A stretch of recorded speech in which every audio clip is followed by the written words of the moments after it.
Welcome to the channel. In today's video, we are going to be replacing the fork seals on this liquid-cooled BMW R1200RT. Now, this procedure is pretty much going to apply to all liquid-cooled, like the R1200GS, R1200RT like this one, and if you're mechanically savvy, can be transferred over to like non-liquid cooled, like some of the oil head, hex head models. But without further ado, let's get to it. So kind of one of the giveaways of these fork seals being absolutely just blown out is you can see the fork leg is greasy. So step one, aside from just fixturing your bike with the so you're able to have the front wheel off the ground and have it like, secure and stuff. How I have that, obviously I have a lift, so that's really easy for me, but you at home, you might have to get creative. I've seen a lot of people like string their bikes up from the rafters, but once you have the front wheel off the ground, step one is removing the front wheel. So we're going to release the 13mm head bolts holding the brake caliper to the fork leg. So we're going to go ahead and do this on both sides.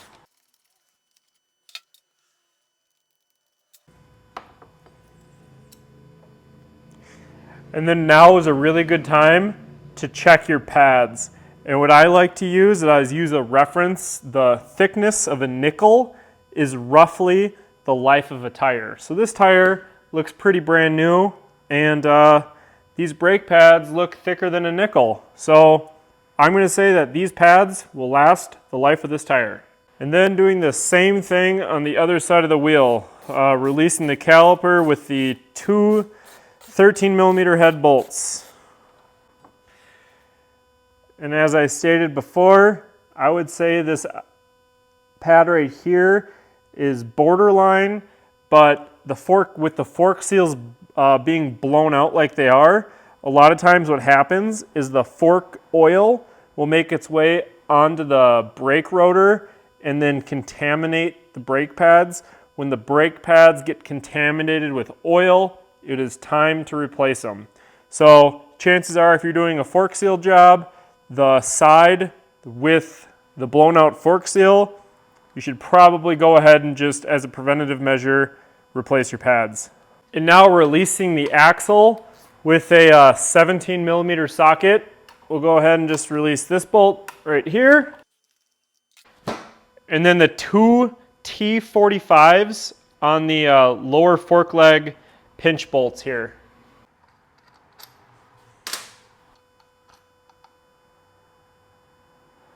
Now we can go ahead and remove our front wheel. So removing the front wheel, we'll need to pull our axle out. So this is one of my secrets, don't tell anyone.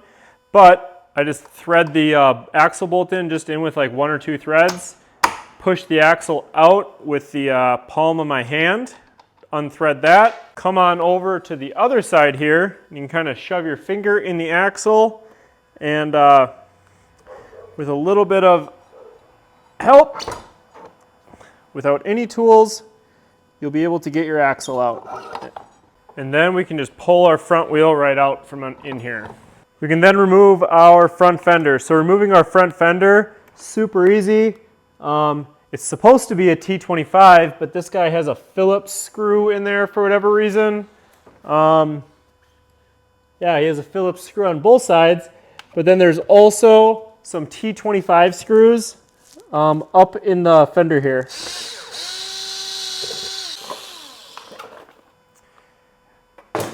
Voila. And then removing our front wheel speed sensor, that is a T30 Torx. And then on the inside of the fork leg,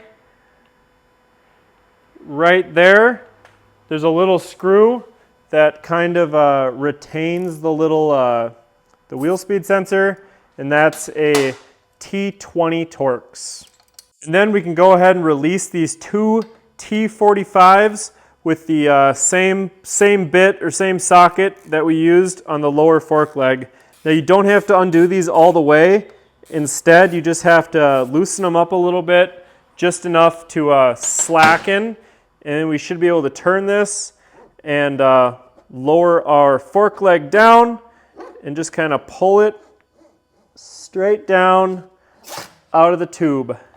And then we will do the exact same thing to the other side. We'll loosen this lower fork leg up with a T25. Like I said, you don't need to loosen it up all the way, but just unsnug it.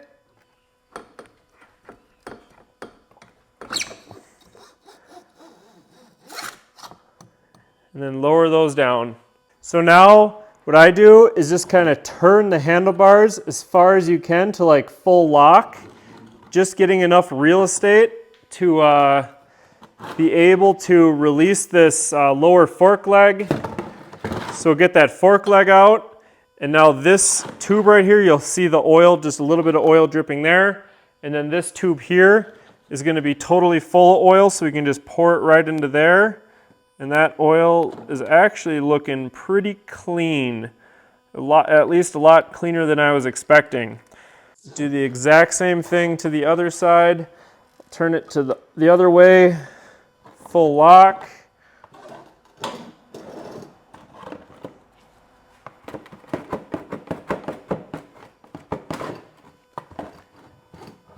Release that fork tube. Make sure this drain plug is under there. And then I'll pour out the oil here. And now we can, with our fork leg removed, we can remove our dust cap. To do that, just take a flathead screwdriver and wedge it between the dust cap or the dust boot and the fork leg right here, and just kind of pry it up, and you'll release it like that. And then internal to the fork leg, you can see that little clip there. You can use that same flathead. Take this clip out, just like that. Set that aside. And then there's the fork seal, kind of the culprit of our issue. And when replacing that, I use a seal tool. And to do that, we want to be super extra cautious not to scratch the inside. So we're going to hook this on the inner lip of the fork seal.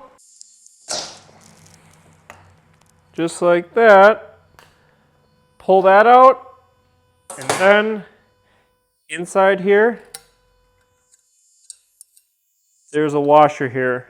And then in case you missed it, doing the same thing to the other side, we're going to take a flathead, shove it between the dust cap and the fork leg, being ultra super cautious not to mess up our fork tube. Pry that out. Take the same screwdriver, the clip inside here. Get that out of the way. And then take our fork seal tool. If you don't have a fork seal tool and you're doing this job without a fork seal tool, I guess I would suggest getting one. This one right here was relatively cheap, and they can be found on like Amazon, whatever. Went rolling underneath my truck, but that's totally okay. Doesn't matter, we're replacing it. And then the washer right here, get rid of that. And we have our new fork seal. These fork seals, this kit is a genuine BMW kit. It comes with the dust boots, the fork seals, new washers, and new clips.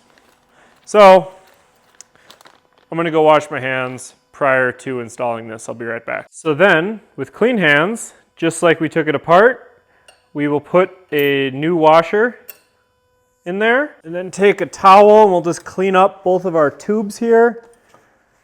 Make sure these are nice and clean, because this is what our fork seals are going to be riding on. And then we're going to be assembling this backwards. So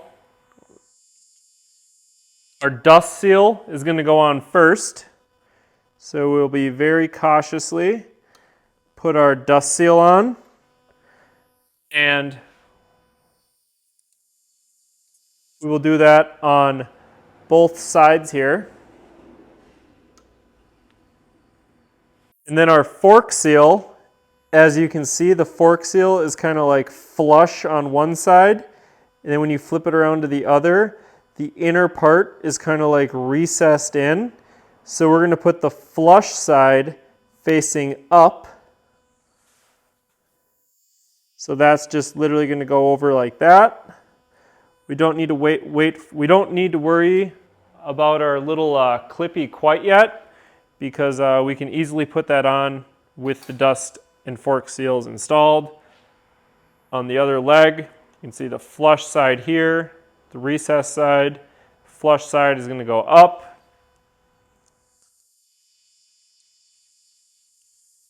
Just like that. With the new washer, set a washer in there, and a new washer in there. Now this is one part before we go ahead and slide our fork tubes up our fork legs is by our bike. There's these little pockets right here.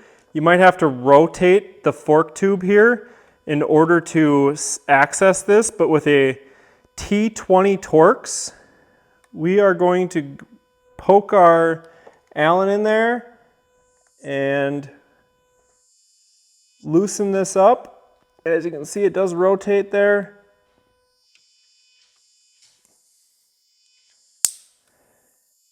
Crack that loose. And then this right here is our like bleeder. So when we slide our fork legs up, if we don't have this undone, you'll make a big mess. So make sure you loosen up these on both fork legs. So then each fork leg is going to hold half a liter of fork oil. I am using 10 weight fork oil. You can tell the left leg from the right leg, as the left leg has the speed sensor like that, and the other leg does not. So we'll go ahead and put our right fork leg on, and like I mentioned earlier, we'll kind of do it the same way we took it off. We'll turn it all the way to the full lock. We have our dust seal just hanging out in here, and then our fork seal, again, just kind of hanging out up in here. They are not connected. We will drive those in with a fork seal driver, and we will then just slide our fork legs up the fork tube, up the triple tree, and I'm just going to let that kind of hang out like that. It's just kind of on the fork leg, hanging out, and then I'm going to go ahead and put the left leg on. And like I said, you can identify your left leg from your right leg by this sensor, or I should say that sensor mount. And exactly like we just did, kind of turn this off to the side, and make sure our fork seal and dust boot are tucked up out of the way. And do not force this leg on, but instead just kind of turn it off to the full lock, and it should very easily just kind of slide up the fork leg just like that. Now we have both fork legs filled with 500 cc's or half a liter of fork oil.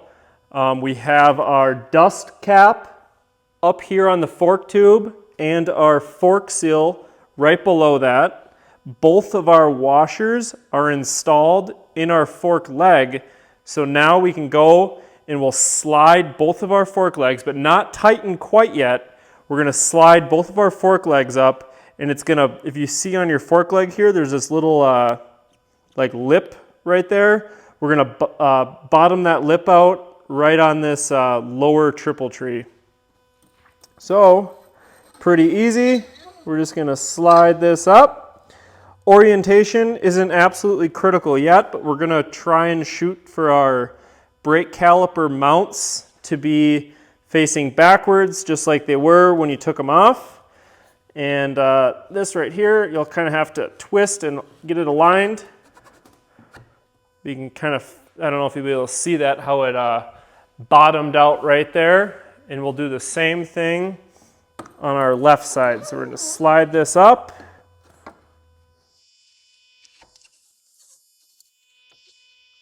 And then bottom that out right there. And now this part is very critical. This part is going to be the fork leg alignment. So when it comes time to put our wheel on and everything, we want to make sure everything's aligned, obviously. So, I mean, if I were to just tighten it up, as you can see, it wouldn't be very straight. So we want to twist this. We want to pretty much, is what I'm having you do, is just install our axle. So we'll go ahead, put our axle through,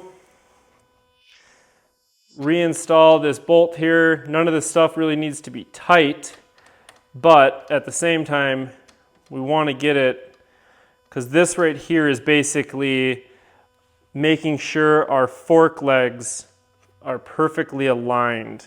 Because if these fork legs are not aligned, you're going to have all sorts of like handling related issue.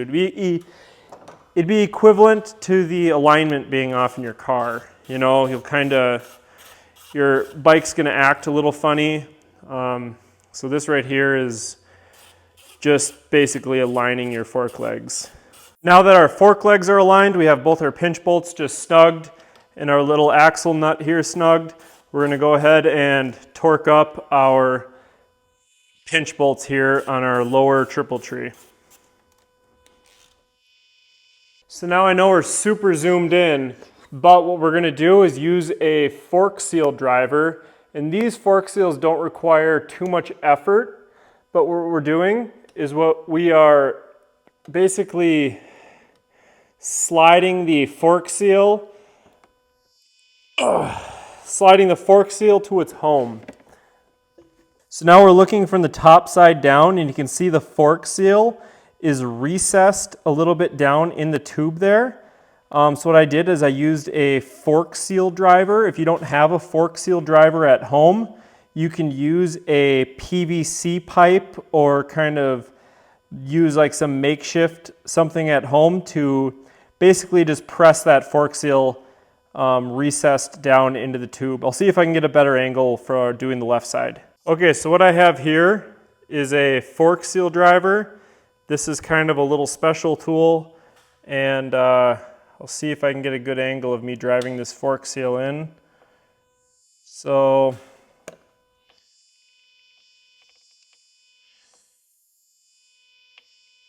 I'm clamping this right here around the tube, and what I'm doing is squeezing it, and basically with my palm, just pressing this fork seal, recessing it into the tube.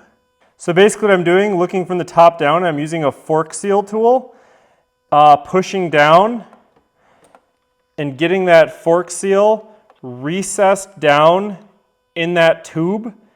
And you can see the dust cap right here. So what we're going to do next is install those clips in both the left and right side.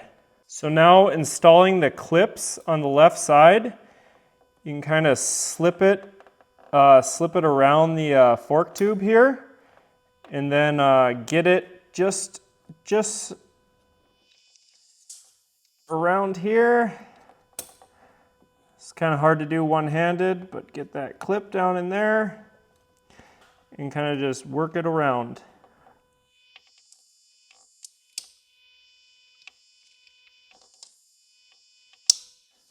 You can hear that nice positive snap. And now working here on the right side fork leg, we're going to go ahead and do the same thing. So I'm going to get this clip installed around the fork leg there, and then just kind of work it around and get it installed in that groove.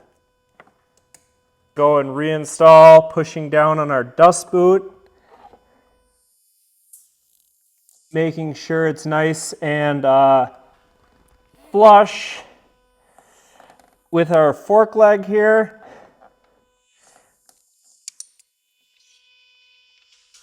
Pushing it down. Boom, looking good. And then we'll go ahead and we're gonna have to wipe this one off because it looks like I got a little bit of grease on it. And then we can reinstall our air bleeder screws on both our left and right fork leg. And then reinstall the front fender here. Reinstalling the front fender is the same way we took it off with those T25s. In this guy's case, we had a couple Phillips screws, but we're not going to let that slow us down. We will then undo our front axle. Again, we just installed this front axle for aligning the fork legs to make sure everything's all square and kosher, if you will. So it doesn't need to be super tight.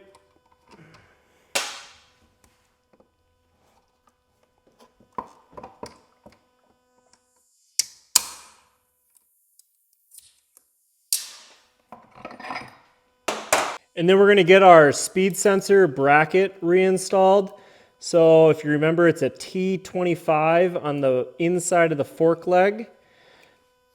Or sorry, did I say T25? A T20 on the inside of the fork leg here.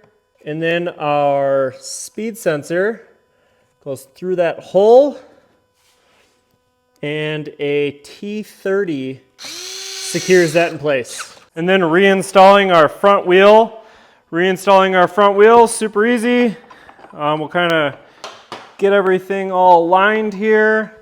We'll have to kind of lift it up. And we'll slide our axle through on the right side. See it pop out right there.